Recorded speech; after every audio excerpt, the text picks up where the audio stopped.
Hello everyone, मैं doctor धवल दोषी, DM cardiologist, यहाँ पे holistic heart care clinic Ahmedabad में एज ए कार्डियोलॉजिस्ट प्रैक्टिस कर रहा हूँ।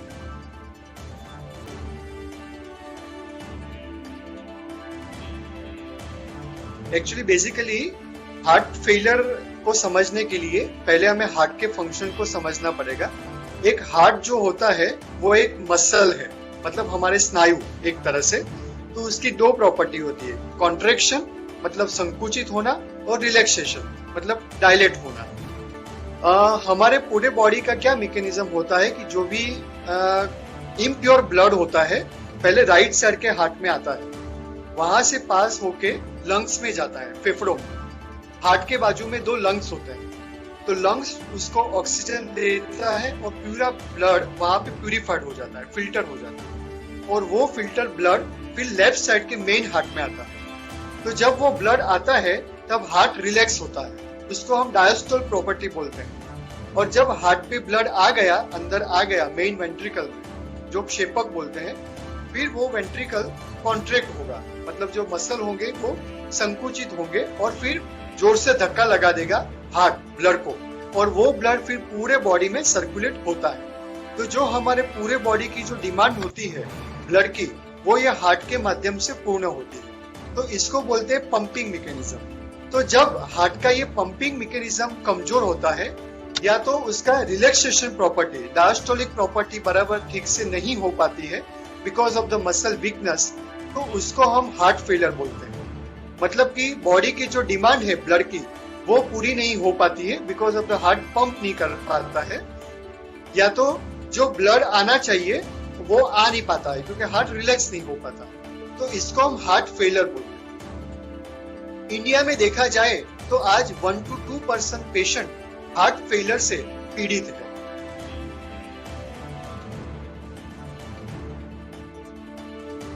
बेसिकली हार्ट फेलियर के दो मुख्य कारण हैं, मतलब रिवर्सिबल जिसको हम रिवर्स कर सकते हैं, और इरिवर्सिबल जो हमारे हाथ में नहीं है, मतलब इरिवर्सिबल हो गया। तो एक तो जो भी बीमारियां हैं जैसे diabetes, high blood pressure, heart attack, coronary artery disease मतलब हार्ट की नलियों में ब्लॉक हो जाना, तो ये जो मेन रीजन है, जो रिवर्सिबल कॉज है हार्ट फेलियर की। यानी जो जिनको डायबिटीज है उनको जो रिलैक्सेशन प्रॉपर्टी है हार्ट की वो कमजोर हो जाती है, हार्ट के मसल वीक हो जाते हैं, तो उसमें हार्ट फेलियर ज्यादा होता है। हाई ब्लड प्रेशर, उसमें भी हार्ट फेलियर ज्यादा होता है। और मेन रीजन, जो मुख्य रीजन है फर्स्ट नंबर, वो है इस्चेमिक हार्ट डिजीज। मतलब कि हार्ट एक मसल है जो मैंने पहले बताया, तो उसको खुद को भी ब्लड चाहिए अपना काम कर सके, इसलिए तो उसके लिए हमारे हार्ट के अंदर 3 नलियां होती है। अगर मान लो उसमें ब्लॉक आ गया किसी भी वजह से, कोलेस्ट्रॉल चिपक गया और ब्लॉक हो गई नलियां, तो हार्ट को सप्लाई नहीं मिलता, तो उसकी वजह से भी यह हार्ट फेलियर हो जाता है। हार्ट अटैक मतलब हार्ट की नलियों में क्लॉट हो जाना, वो भी हार्ट फेलियर के लिए जवाबदार है। तो ये जो मेन रीजन है वो हार्ट फेलियर करता है। या तो इरिवर्सिबल कॉज, इरिवर्सिबल कॉज मतलब एज रिलेटेड डिजेनरेशन हो जाना, या तो इडियोपैथिक मतलब जो जिसका कॉज हमको मालूम नहीं है, जो हार्ट के मसल को वीक कर देता है नेचुरली, तो इडियोपैथिक डायलेटेड कार्डियोमायोपैथी, जिसको हम बोलते हैं इडियोपैथिक डायलेटेड कार्डियोमायोपैथी, मतलब हार्ट के मसल वीक हो जाना। तो ये भी एक रीजन होता है हार्ट फेलियर। कभी कभी कोई छोटा सा इन्फेक्शन हो गया, कोई इन्फ्लामेशन हो गया, तो भी वो हार्ट फेलियर कर सकता है। तो यह एक प्रमुख कारण है हार्ट फेलियर।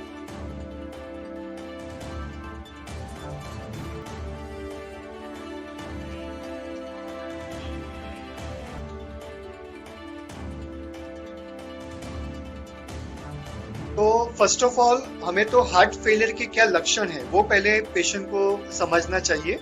तो हार्ट फेलियर के यह लक्षण है, एक तो मोस्ट इम्पोर्टेंट डिस्पनिया, सांस फूल जाना। लेकिन किस तरह से, तो थोड़ा चलने में, सीढ़ी चढ़ने में, या थोड़ा लोड होता है, जब काम का लोड होता है या खाने का लोड होता है या कोई भी चीजें से लोड जब हार्ट पे बढ़ता है तब सांस फूलना, डिस्पनिया फील होना, गहरी लंबी सांस लेना, फिर रात को सोते समय बैठ जाना पड़े, बहुत ज्यादा सांस फूल जाए, धड़कन तेज हो जाए, पाल्पिटेशन, हमारी धड़कन हमको फील हो, जैसे धड़कन तेज हो जाना, थोड़ा चलने में थकावट महसूस हो, जैसे थोड़ा चल दिया, थोड़े 2-3 सीढ़ियां चढ़ दी तो थकावट महसूस होना, थक जाना, काम करते करते थक जाना, मतलब फटीग, यह भी एक प्रमुख सिम्टम है हार्ट फेलियर का।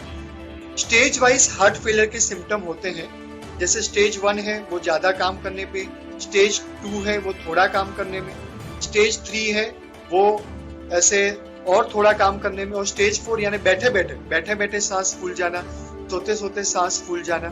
तो यह एक प्रमुख लक्षण है हार्ट फेलियर के। दूसरे होते हैं चेस्ट में पेन होना, चलने में पेन होना, एंजाइना जिसको बोलते हैं, तो वो भी एक हार्ट फेलियर के लक्षण होते हैं।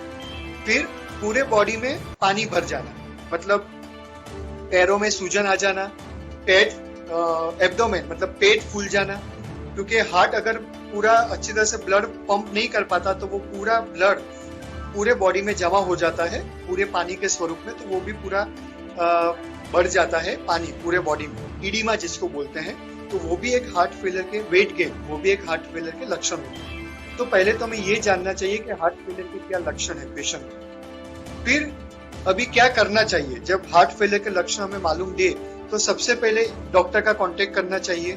अगर हमें डायबिटीज है, ब्लड प्रेशर है, अगर हमको हार्ट अटैक आया है तो उसकी ट्रीटमेंट करवानी चाहिए, डॉक्टर जिस तरह से बताए उस तरह से। आजकल हमारे मार्केट में काफी अच्छी तरह से नई नई दवाइयाँ हार्ट फेलियर की आई है, जो डॉक्टर बताए उस हिसाब से हमें यूज करनी चाहिए। 3 मुख्य थेरापी जो हार्ट फेलियर की है वो पेशेंट को जाननी चाहिए, जैसे ये एक सैक्यूबिट्रिल वल्साटन का कॉम्बिनेशन, अर्नी जिसको बोलते हैं, वो दवाई है। बीटा ब्लॉकर यानी कार्बिडिलोल, बिसोप्रोलोल, ये जो बीटा ब्लॉकर्स थेरापी है। और तीसरी है मिनरलोकॉर्टिकल रिसेप्टर डायूरेटिक्स यानी स्पाइरोनोलैक्टोन, डिगोक्सिन्स। सो ये जो दवाइयाँ है वो हार्ट फेलियर में बहुत अच्छी तरह से काम करती है। अगर आपको हार्ट अटैक आया है तो उसकी ट्रीटमेंट है, या तो आप एंजियोप्लास्टी, बाईपास या तो दवाई से चलाना, वो हमें बराबर करना चाहिए।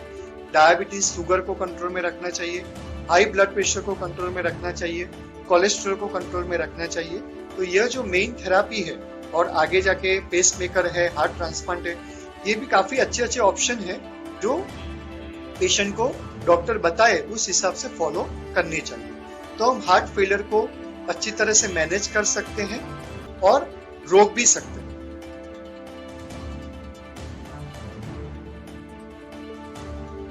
तो बहुत अच्छा क्वेश्चन है, क्योंकि पहले हमने बात की कि इंडिया में भी हार्ट फेलियर बहुत बढ़ रहा है। तो जो हार्ट फेलियर ऑलरेडी हो चुका है उन लोगों को क्या ध्यान रखना चाहिए? तो 2 इंपॉर्टेंट चीजें, लाइफस्टाइल मॉडिफिकेशन और मेडिकल ट्रीटमेंट। लाइफस्टाइल मॉडिफिकेशन बहुत इंपॉर्टेंट है हार्ट फेलियर के लिए, हार्ट को मजबूत करने के लिए। तो क्या क्या लाइफस्टाइल मॉडिफिकेशन करने चाहिए? तो सबसे इंपॉर्टेंट है, जो हमारे बहुत इंपॉर्टेंट चीज है, डाइट में क्या होना चाहिए, खाना। तो सबसे इंपॉर्टेंट है सॉल्ट, जो नमक है उसको हमें रिस्ट्रिक्ट कर देना चाहिए। ओनली 1 to 2 ग्राम नमक पूरे दिन में लेना चाहिए, ऊपर से नमक नहीं लेना चाहिए। सॉल्टी चीजें हैं, सॉल्टी जो भी नमकीन्स है, पापड़, अचार और भी जो भी सॉल्टी चीजें हैं, वो हार्ट फेलियर वाले पेशेंट को नहीं लेना चाहिए।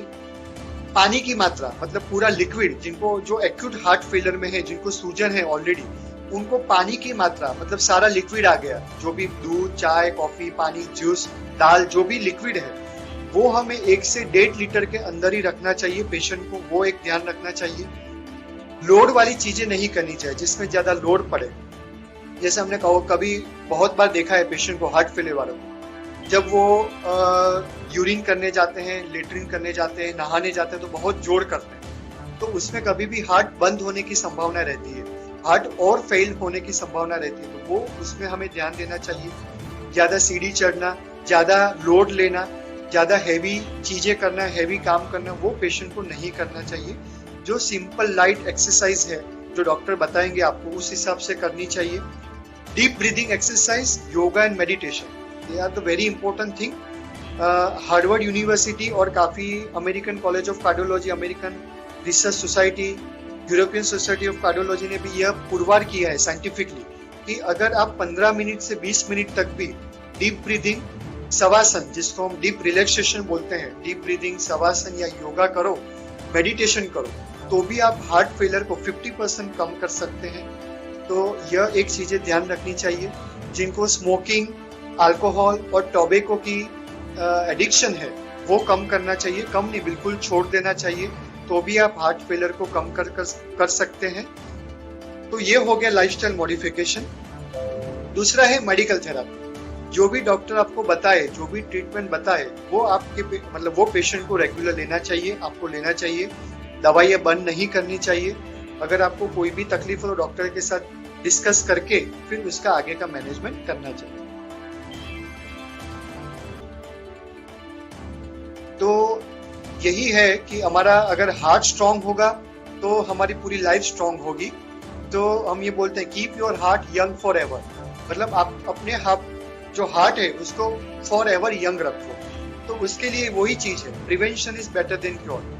हमें अच्छी तरह से डाइट लेना है, लाइफस्टाइल हमारी अच्छी रखनी है, एडिक्शन छोड़ना है, योगा मेडिटेशन को अपनाना है। एक रूल ऑफ 20 है जो मैं आपको बताना चाहूंगा, वो आपको याद रखना है। Rule of 20 means 20 minute per day yoga and meditation, 20 minute exercise and 20 minute recreation, जो अपने खुद को अच्छी लगे, आनंद प्रमोद की जो चीजें हैं, मनोरंजन की जो चीजें, वो हमें करनी चाहिए। तो अगर आप रूल ऑफ 20 याद रखते हो तो आपका हार्ट यंग रहेगा। और अच्छी तरह से स्लीप लेनी है और दवाइयाँ लेनी है, तो ये आपको हार्ट के मजबूत रखने में बहुत फायदेमंद है। Thank you.